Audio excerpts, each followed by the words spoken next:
of podcast. Of course, I'm your host, Shawn Soole.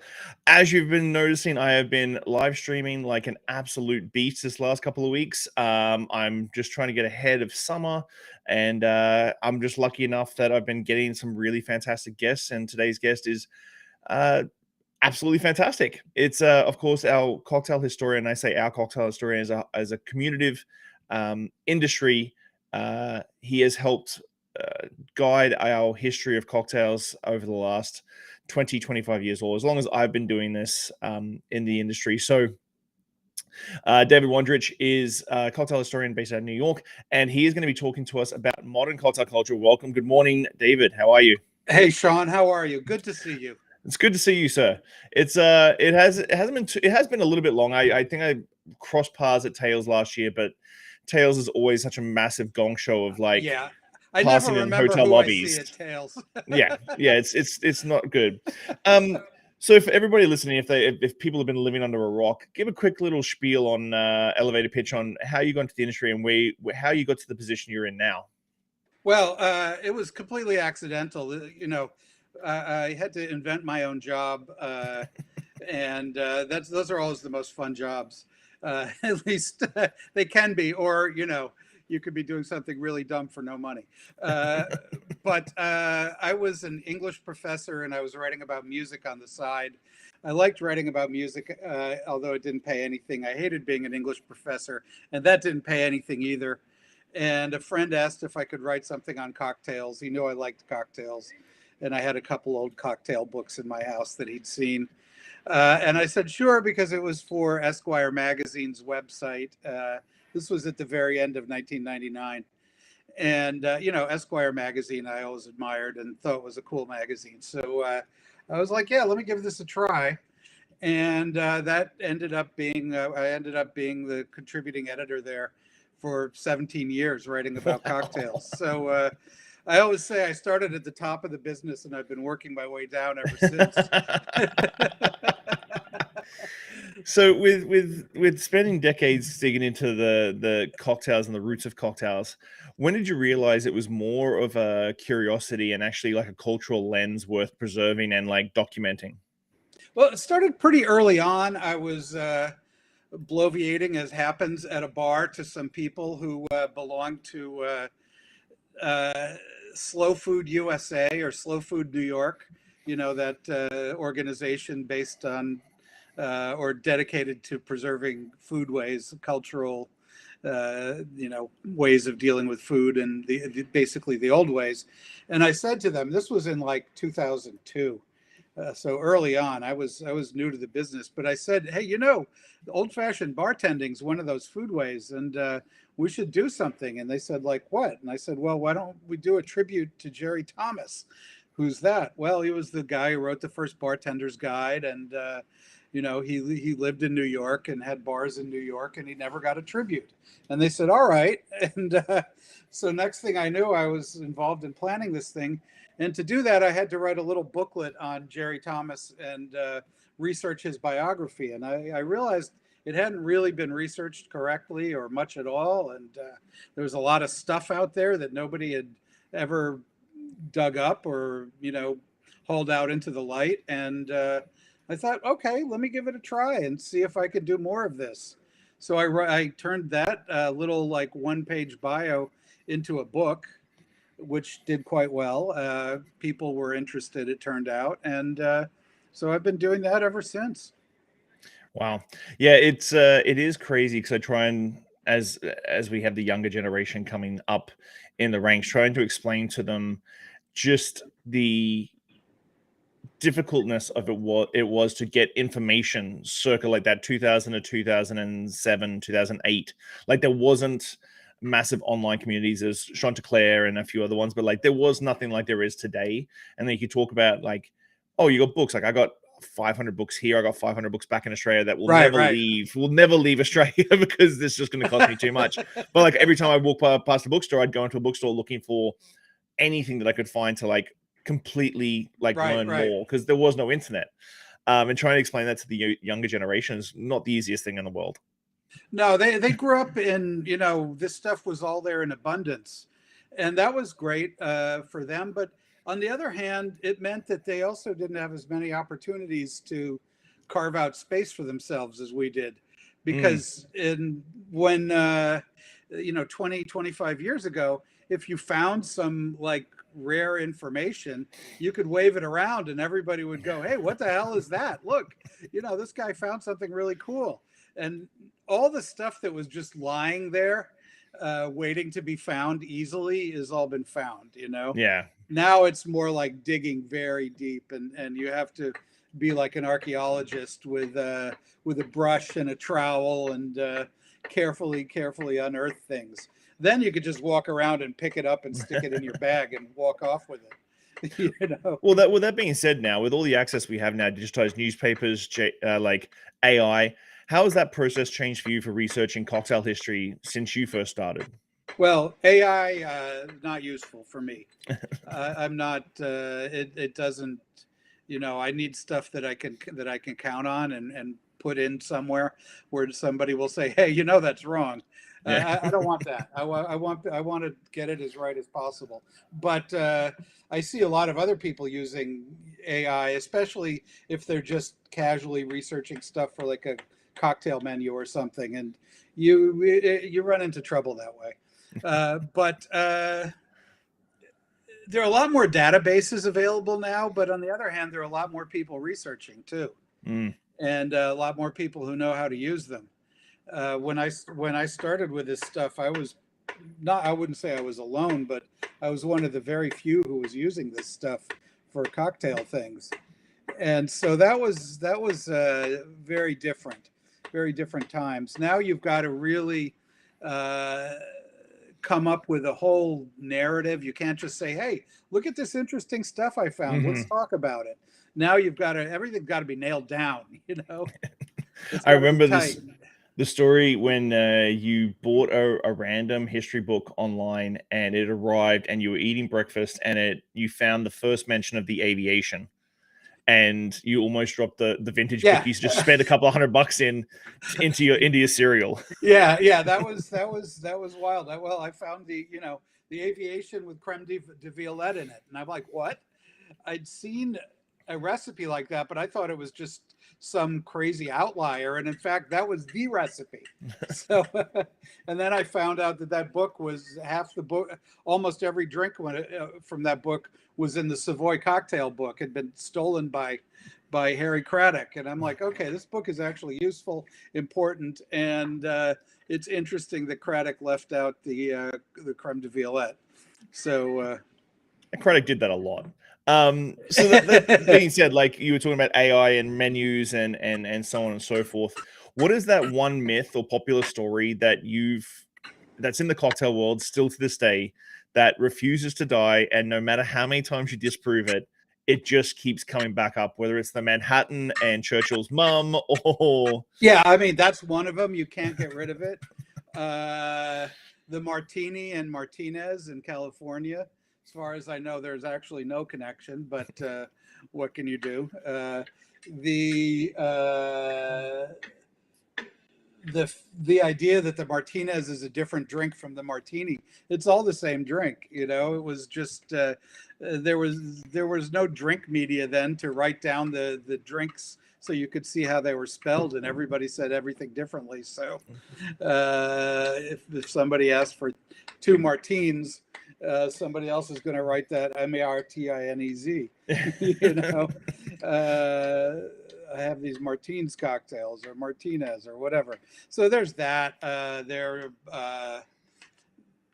Oh man, the margarita is surrounded with myths about who invented it and where, and that. The problem is all this. We don't really have uh, pedigrees or birth certificates for these cocktails. mm, It's very rare where it's so documented that you got to say, all right, yes.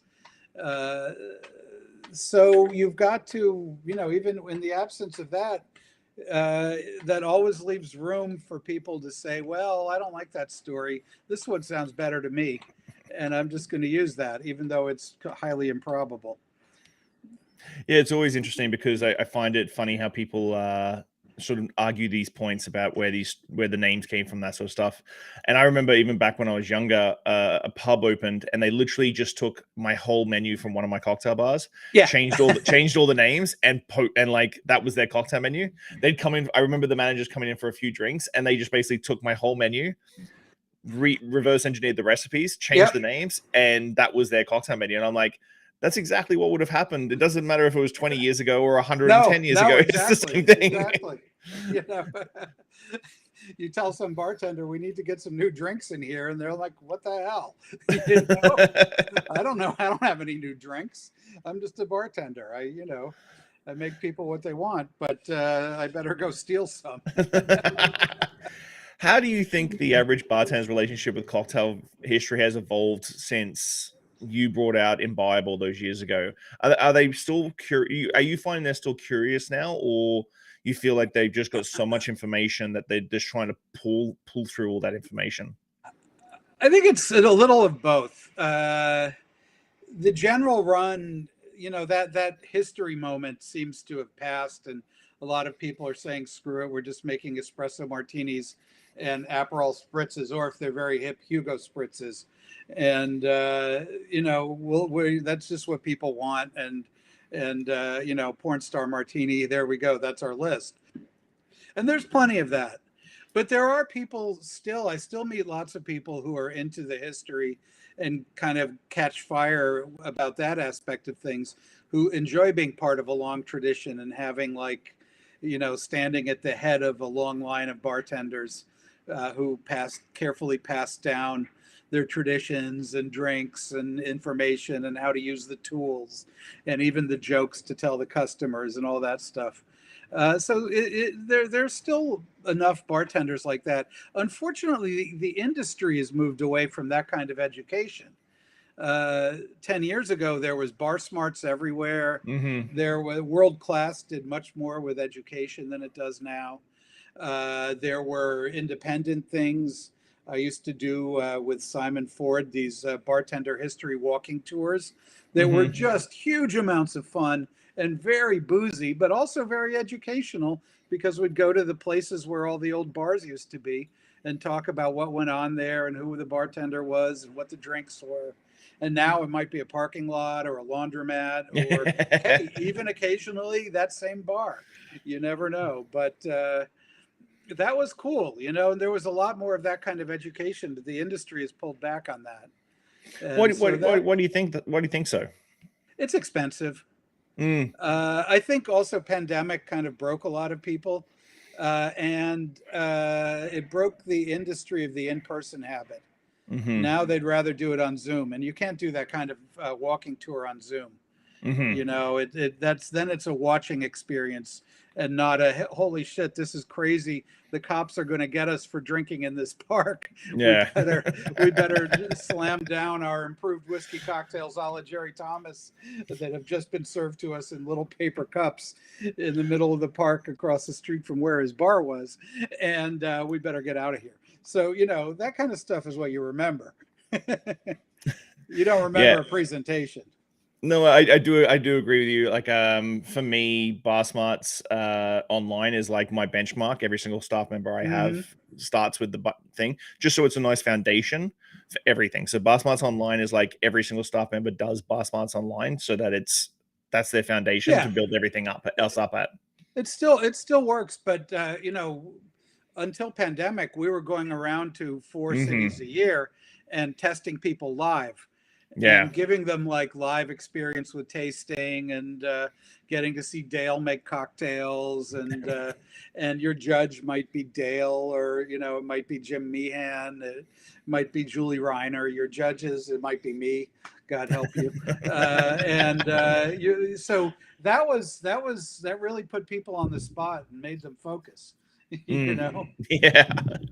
Let's talk about the Oxford Guide briefly, because I helped do a few things in that, and that was a massive project. Obviously, the final product, I don't think a lot of people understand. The final product, while it is a huge tome of awesomeness, the amount of legwork it took years before, because I think I got emails once every like 18 months, 2 years, and you're like, that's about right. Yeah, another set of edits. Like it was like a 6 or 7 year process. Like another set of edits. Can you change this up? Can you fix this? Can you do some more words on this? Can you go research on this a little bit harder? Um, how did that sort of come about? Because like I do agree with you. Like it's now the industry is becoming more mature in a way that there's people out there that aren't necessarily in the hospitality industry that are like, I'm very interested in this. Can Right. we do something that's this extensive, which was the Oxford Guide? How did it sort of come about? And did you get pitched, or did you pitch them and then build it out from that? I got pitched. My old and good friend Garrett Oliver, who's the famous master brewer at Brooklyn Brewery and a man of infinite energy. It really I is. watched him put together the Oxford Companion to Beer, and that was a brutal process. And then when that was finished, he turns around and says, "Can you do the spirits and cocktails one? My publishers want to know." They asked me who I could recommend, and you were the only person I could think of. So it would be foolish enough to do it. He didn't add that part, but he was thinking it. And I eventually got talked into it. And oh boy, I'm not the person to be organizing large projects. So after about a year and a half, I got Noah Rothbaum, who's much more organized than me, on board to help with the organization and herding the cats and all that Yeah. kind of stuff. But it was a huge, ultimately the whole process took 9 years. Most of that time wasn't spent working very much on it because stuff needed time to develop. We sent out requests for people to write things and then we waited. But I also had to write some 250 entries, which is a lot. Wow. And I learned so much working on that book. The whole idea behind it was, you look at the internet and you try to research some cocktail thing on the internet, and it's always the same information getting Mm-hmm. recycled between like the 5 sites that write the most about this kind of stuff. And our idea was, let's get new information into the system. Let's use some of these new databases and things like that, and better awareness of what are the useful books and all that. And let's find new useful information and stick it in there. So I researched like biographies of at least 100 bartenders, and to find out when they were born and when they died. We never had that information. Even something as simple as that, like what year was this person Mm-hmm. born? What year did they die? Where? you know, just stuff like that, basic information.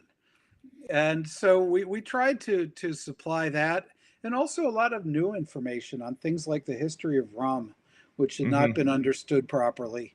And a lot of histories like that, people had seen one piece of it or another, and they hadn't stood back and pieced it all together.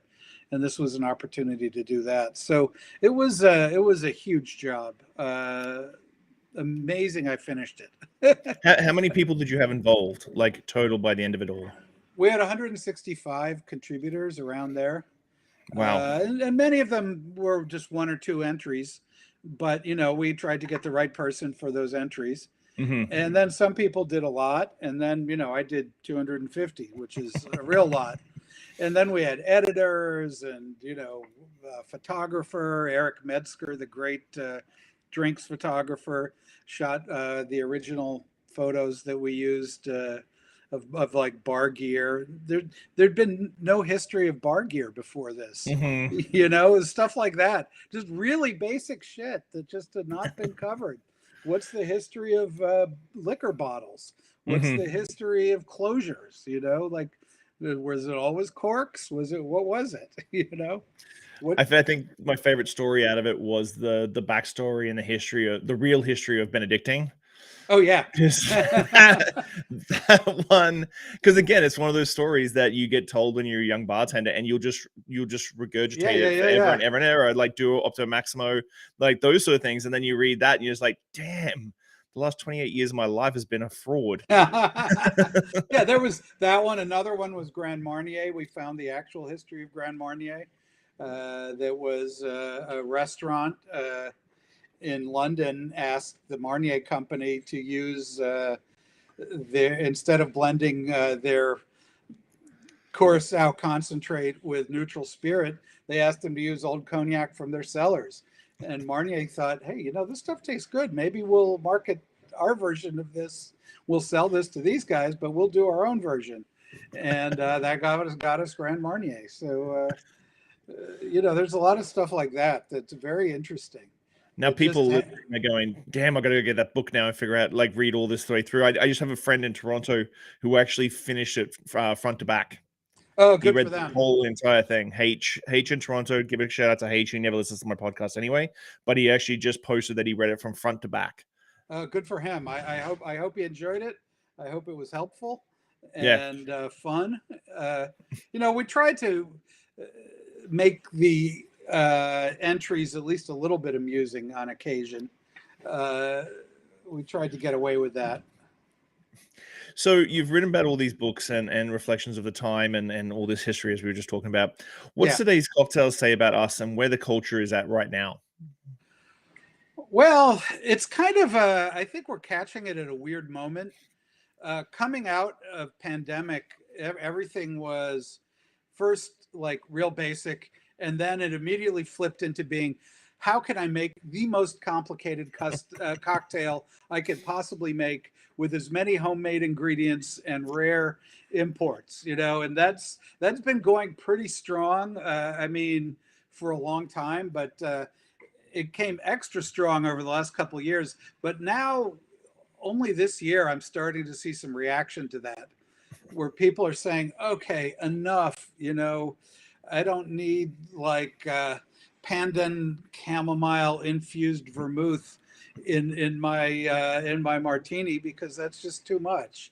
I just want a martini. I just want, you know, I just want a sidecar. I just want, you know, like a basic cocktail, not like a dumb cocktail, but just a fairly straightforward one, something that I can predict what it's going to taste like and know that it'll be worth the outrageous amount of money I'm spending on it. Oh, and that's the thing, is sometimes I find bartenders, they go on this massive, like, sort of arc to find Yeah, a flavor profile. And just as an example, like one of my bartenders, he was doing like a black currant infused vermouth, and I yeah, tasted it, and he's like, we can't replicate it. It's coming out really muddy. And I taste, I'm like, this is cassis. Why yeah, don't you use cassis and then infuse the cassis with more red currants if you want to, like, yeah, dry yeah, it out a little bit? And they're like, oh, okay, we'll do that. And then we were like juicing honeydew melons for a foam. And I'm like, why aren't we just using Midori? yeah, Just get yeah. Midori, water it down a little bit so you get the sweetness down a little bit, and then make the foam out of that. They did that. They're like, it's perfect. I'm like, sometimes we See? go on this massive arc instead of just Yes. going the straight route.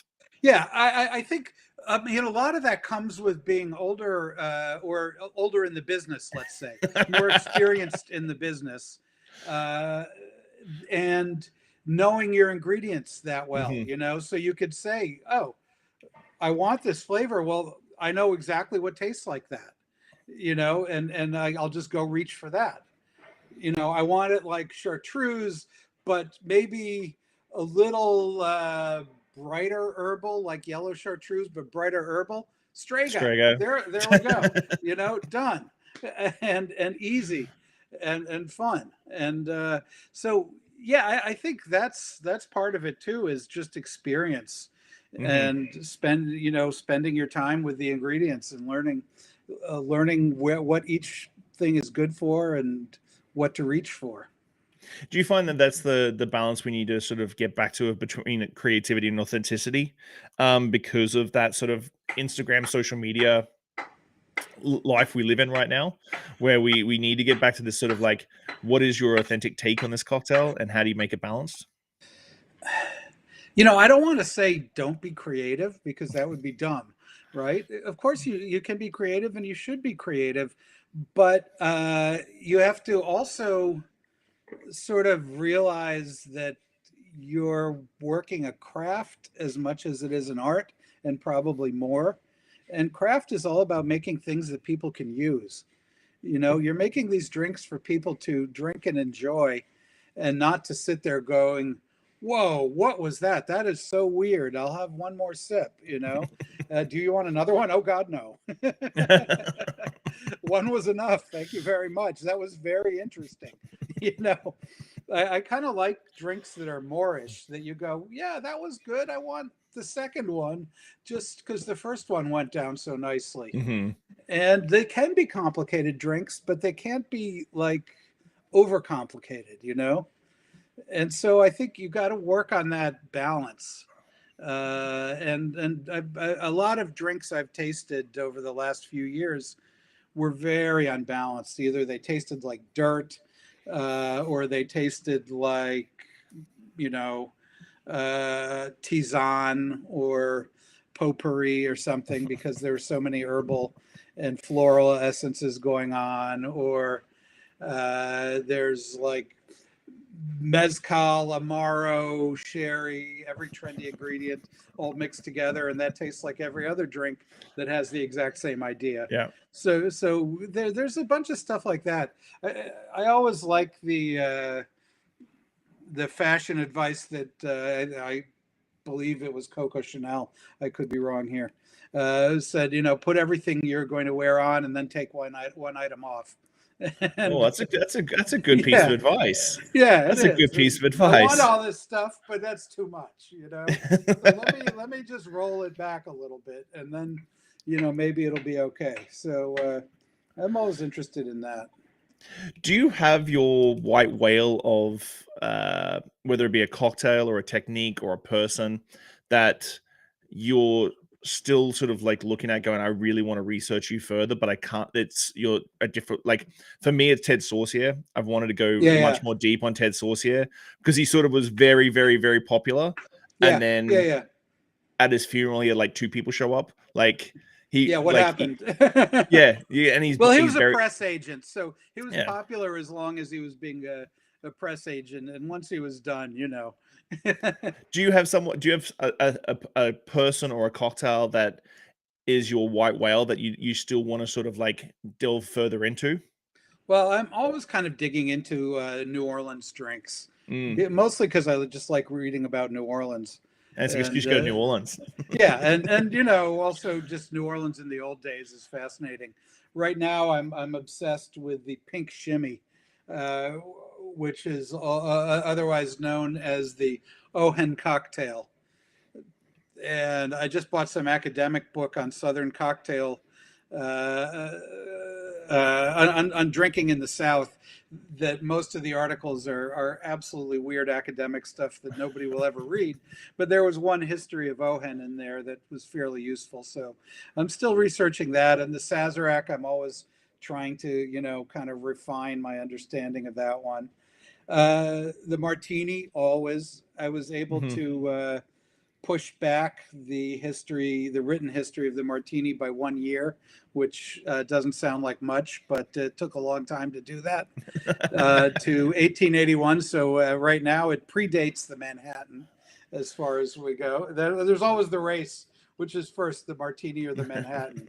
And right now the Martini's in the lead, going back to 1881, but Wow, in Boston, not in New York. So interesting. yeah, very interesting, because Boston had a tradition that it was a Boston drink, and you know, it's possible. But Boston would definitely have been more of a hub at that time in the way of Oh yeah. Politica and like that sort of thing would have been definitely much more a hub than New York would have been. Well, Boston was even known as the hub. Mm. That was its nickname.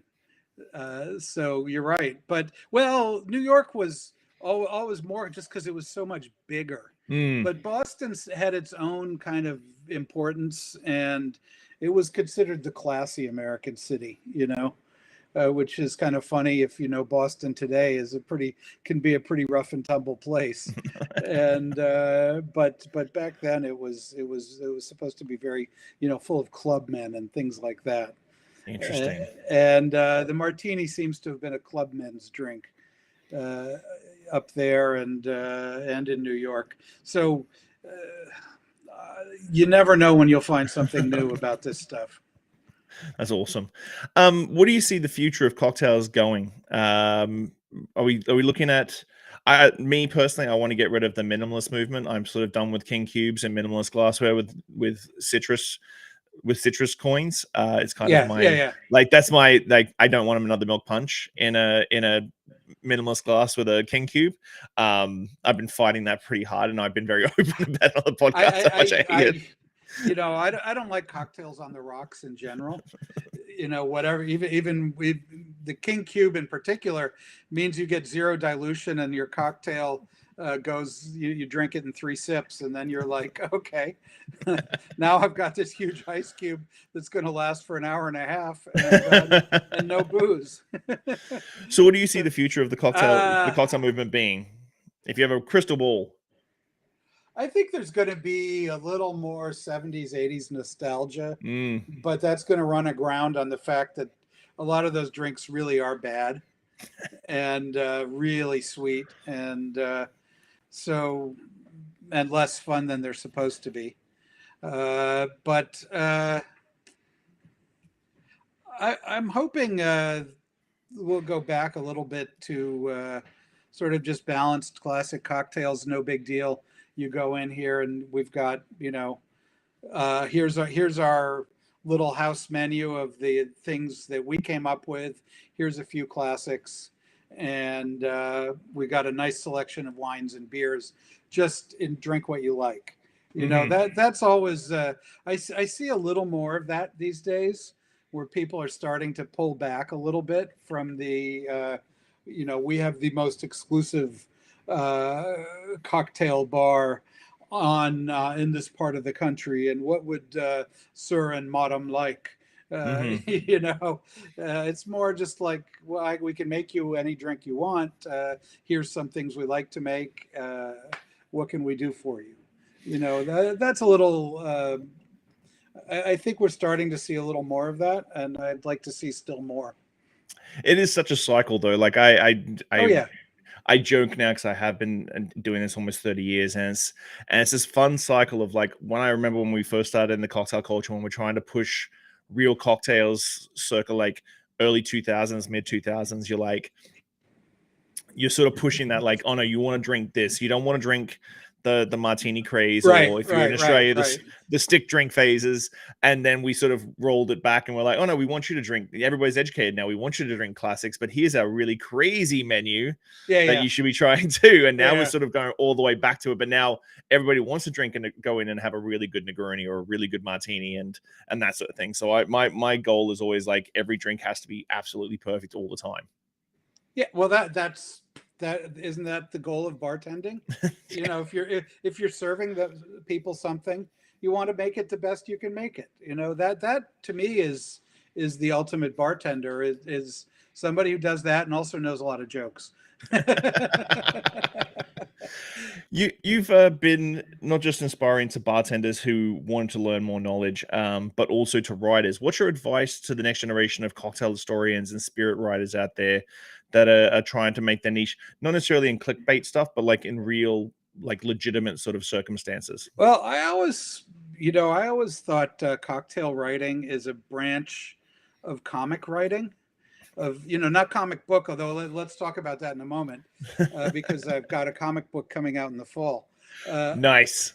But I've always thought it was a branch of humor writing, and you can add all the serious stuff you want, but never forget that it should be amusing for people to read and not a chore. You can't lecture people at great length that people don't like that. You can lecture them a little bit, but you got to make it funny. You've got to just try to keep it a little bit light if you can. And there are different ways of being amusing on the page, but I would think that's the best thing you can do. And that's your best guarantee to not being replaced by AI. Drinks history with dad jokes. Yeah, exactly. Or some kind of jokes in there. You just mentioned, obviously you can tell I'm a massive comic book fan. I've got framed first edition reproductions on my wall and all that sort of thing from Marvel and DC. Please tell me about this comic book you've got coming out in fall. Okay, it's called The Comic Book History of the Cocktail. It's I'm full. getting goosebumps. Oh, awesome! It's full color. 400-year history of the cocktail, told in comic book style. We've got a really good Dean Kotz, the illustrator, is a really good like classic comic book illustrator, like superhero comic illustrator. The man can draw and is smart and knows how to frame a picture, and it really I'm really proud of it. I think it came out really well. I can't wait till people can see it. It's Oh, out that's on incredible. September 23rd from 10 Speed Graphics. So Awesome. That's I'm literally, I got goosebumps when you told me about that. I need that. I love graphic novels and that sort of thing. I think that we need more of that. I've got Anthony Bourdain's graphic novel when he did oh, his, cool, yeah, and yeah. like I just have an affinity for that sort of medium that resonates with my absorption, I suppose, Uh-huh. of stuff. Like, yeah. Yeah, I always liked maybe less superhero comics and always stuff like Tintin and things like that. Yep. I Asterix and like, Obelix. yeah, I like those Yeah. things. And then when I got asked to do this, I thought, hey, this is going to be fun and easy, and it was not easy. It turns out it was really hard. But I had to think about a lot of stuff that I'd kind of skipped over because I had to tell like a somewhat detailed, connected history of the cocktail all the way to the beginning, and try to make it global and include the people who really were there, who have been written out of the history since. And there's a lot of stuff like that. So it was complicated, and there was a bunch of research involved. But I think it came out pretty well, and I hope people enjoy it. It's an interesting project. That's cool. So, what's one historical drink you think deserves a serious comeback, and one modern trend you wish would disappear? Well, we talked about the modern trend that can disappear, Yeah, but yeah. what's the one historical drink you think can make a serious comeback? Well, I'm very fond of the pink shimmy these days, which I just mentioned. What Which is in the pink shimmy? Okay, the pink shimmy, it was the nickname they gave in New Orleans to the Ohen cocktail, which is Spanish anisette, shaken up with sugar if it's a dry anisette, or you could just use a sweet one. Shaken up with that and a few healthy dashes of Peychaud's bitters, maybe a little bit of water. Done, and it's pink. You have to like the flavor of anise, but it's very refreshing and very cool. That's a very fun drink, and it looks cool. It tastes great, and it's got a cool history. And I don't know. I'm very fond of that one these days. It's a good summer drink. That's very cool. So it's very similar to like a pre sort of absinthe prohibition take on the different the different ways that people were presenting absinthe back in the day. Exactly. Whether it be crushed ice, a couple of dashes of maraschino, Yeah. mint, that sort of thing. Yeah, that's very cool. The Yeah, pink very shimmy. very simple drink, and during Prohibition, there's the company that had imported the Ohen, which was a particular Spanish brand of anisette. They made a non-alcoholic version that I found in New Orleans newspapers from the time, account after account of raids on bars and on speakeasies, etc., where they were always finding gallons of pink shimmy because the people bought that non-alcoholic thing and immediately mixed it with grain alcohol. Yeah. And just kept it on hand. So that was what people were really drinking during Prohibition in New Orleans. They were That's drinking fantastic. pink shimmies like mad. Is there a Spanish anisette that gets brought into the US? There are a couple. There is Ohen got revived by the Sazerac company. Oh, wow. Because they had imported it after Prohibition. But there's also Anis del Mono I like very much. I think that's the best one. They have a nice dry one. You can also do like the Sicilian style. You use a very strong anisette, a strong dry one, and you pour it on top of a glass of ice water and let it cloud up. And that's very refreshing on a hot summer day, as we're all going to be living through for the rest of our lives. Thank you, fossil fuel industry. So, stock up on summer drinks, I would say. So we're halfway through the year. What's the plan for the outside of the comic book and everything? What are the big milestones coming up in the next 6 months? I've got some travel coming. I've got vacation in France, so that's always nice. That's always nice. I'm showing up at Tales of the Cocktail. I've got my book launch in September. I'm going to come out to at least San Francisco and probably points north. I don't know if I'll make it as far as Vancouver. I would love to, but in November to promote the book. And then I'll be back. I have an apartment in Italy, and I've been spending time there because my dad was from there, and I have, family connection, and I've been going there my whole life. And it's a nice place and relaxing these days, which I can't say as much for America. Kind of a madhouse here. So we're at the stage of the podcast where I always ask 5 deep podcast questions at the very end of the podcast to get my guests' reactions. What is one lesson or experience that has shaped your perspective the most, and how do you carry that forward in your life? I think, weirdly, I would have to give pride of place to what I learned when I was an academic. Before I was an English professor, I got a PhD in comparative literature, which was an insane amount of work and took many years. But I learned chase down every rabbit, Every time you turn up some stray fact, don't just say, well, I'll get that another time. Make sure you go back and do that. Chase every stray fact needs to be checked. It needs to be researched. You need to push it as far as you can go. You might not get to the bottom of it, but at least get as far as you can go. And that, I think, is the best lesson. It's basically just be thorough. And you never know what you're going to find. And that's when you find the most interesting stuff, is when you're looking for something else. So I would say that was my my best lesson on, at least professionally. If you could leave one lasting message or piece of wisdom for the world, what would it be and why? I like mine up, dry and not too dry, and with a twist, please. Looking back on your journey, what is something you wish you had understood earlier in life? Let me think about that for a second. Well, I would say I wish I had understood the importance of camaraderie in life, of having your crew, your team, of being friendly. And I learned a lot about that from bartending and from, bartenders. I mean, I was never a professional bartender, but I've worked enough bar shifts as a celebrity bartender, and eventually I learned how to use the point of sale machine and all that kind of stuff. So, I have done some bartending, and I learned the importance of that. But I would say I learned it entirely from this industry. But I was a musician before I was an English professor, and I learned a bunch about the importance of that there too. How do you define success, and has your definition of it changed over time?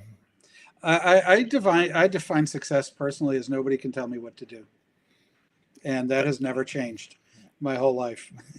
That's a good one. I'm trying to adapt that to myself right now. You can ask me, but you can't tell me. Oh, that's a good one. I like that a lot. Yeah. What do you hope your legacy will be, and what steps are you taking to build it? Well, I try to mentor as many people as possible.